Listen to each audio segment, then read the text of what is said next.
Hello, Roger Bisbee here from the Skill Builder channel. We got a email from Karim and he sent some pictures in. He's got a bit of a problem with some damp and he said he's tearing his hair out over it. Let's have a look at what Karim's got here, shall we? So there's a little bit of damp. That's nothing too bad, is it? But you can see there's a bit of movement on a skirting board. That could suggest something.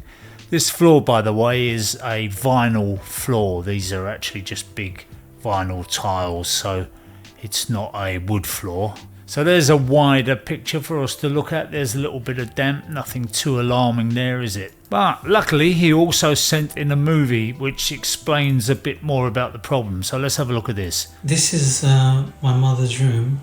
That wall is actually a 9-inch wall existing before we renovated and built. This is also an existing wall, which is a single brick, but it's starting to show sign of where the paint is flaking and starting to discolor. I don't know if the video can show it. Now on this other side is an ensuite for my mother, and this is also, that wall there is an existing wall. That also is an existing wall, which is 9-inch, but we've tiled and made a small sort of ensuite for her. On immediately opposite to that side is actually the boiler, the pipeworks for it. And just to let you know, immediately opposite this and at the bottom are all where the pipework for the underfloor heating, radiators, etc. are coming through. So that's what it is. I suspect definitely there is a leak because there's something leaking, but it's just a question of where is the leak coming from, perhaps, or is it rising damp. The plumber tells me it's a rising damp issue and not a plumbing issue. That's intriguing, isn't it? So the plumber says it's a rising damp issue, and quite honestly the pattern of it, you can see, I think this is a shadow here from the lighting, but this is the damp here and it's definitely rising. So the plumber's right in that respect, that it is rising damp. Now there are people who would say when you put down a vinyl floor, you trap moisture in the floor and it migrates to the edge and climbs up the wall. Same people who say there's no such thing as rising damp show you that here it is climbing up the wall. Quite honestly, if you've got a floor covering that's evaporating damp all the time, that damp is actually rising from, it's hardly any floor covering you can put on it. So having a membrane on a floor is a very good idea, despite what some people say, because otherwise what are you going to put on there? Carpet, wood? You can't put wood on there because the wood will start moving around. And if you put ceramic tiles on there, you may get away with it, but even then the moisture's going to go somewhere, isn't it? The idea is, if you do put a membrane on the floor, also incorporate it with a damp proof course, so that if any water does migrate to the edges and try to climb up the walls, it's stopped by a damp proof course. A remedial damp proof course or anything like that will help the situation. But I was intrigued about this boiler room, so let's have a look at the boiler room. So here you are, look, this is a boiler room and a half, isn't it? Really lovely. And you can see what he's saying is that that wall is damp all the time. So that does seem to suggest, now these things would ring alarm bells. I have to say that it all looks pretty good. Now here's the underfloor heating circuits. They are continuous circuits under the floor. There won't be any joints in those pipes. So if there was a leak coming out of that, we would see it. So the great thing is you can isolate this circuit. That will allow you to just pressure test the whole system if you like. So if you've got a pressure gauge on the end there, and you just pump the system up a little bit, let's not leave it at too low a pressure, but stick 2 bar in there and then turn it off and see if you get any kind of pressure drop happening across that system. But he's saying there isn't a pressure drop. There's no pressure drop on the boiler either. The boiler's running at 1.2 and that's the cold pressure, so it would go up say to about 1.5. So I got in touch with Karim and I said to him, look, I'm interested in these situations.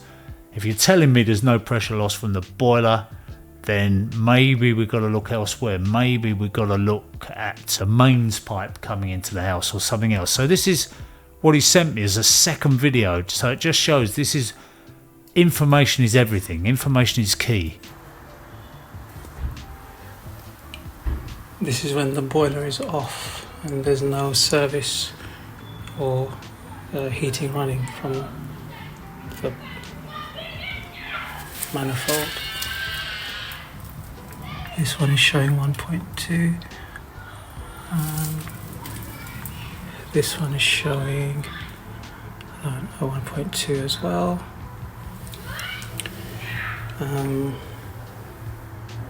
There is a hissing sound inside, so on the opposite side, on the other side is the ensuite. On this opposite side of this boiler is the actual bedroom, my mother's bedroom. So this is the bathroom wall where he said the underfloor heating pipes are going under that. So there's an ensuite bathroom the other side of there. And as I say, I wouldn't be over worried about any of those pipes there. The interesting ones are these ones here, which are, I don't know quite what they are actually, these copper pipes, but you can see that he's put some push fittings on the ends of those copper pipes, and then they go into plastic pipe which is under the floor. So again, I wouldn't expect there to be any joins in the plastic pipe, so we can probably just pressure test that lot. So this is a bit that alarms me slightly. So what this clearly shows is that the outside ground levels are well above the inside ground levels, so we don't know what's going on there, but you can see that there's some kind of tiled patio there. There's an echo drain, and that drain is taking the condensate. This step must be here because it's covering the pipe, so at some point that pipe runs into that drain there and drains away somewhere. So let's listen to what he says about that, because I think this is suspicious. You know, if none of those other pipes are leaking, then the amount of condensate that's coming out of a boiler during the day, I mean, I've monitored these things when I haven't had a condensate drain in. You get a bucket load in a couple of days, so it's a lot. So let's have a look. Well, but I suspect that before the concrete and everything was done, and you had the gutter and drainage, that's why this has occurred. Because if you look, unfortunately it's a bit of a mess, but I'm tidying up, but this side of the wall, there's nothing actually an issue with rising damp.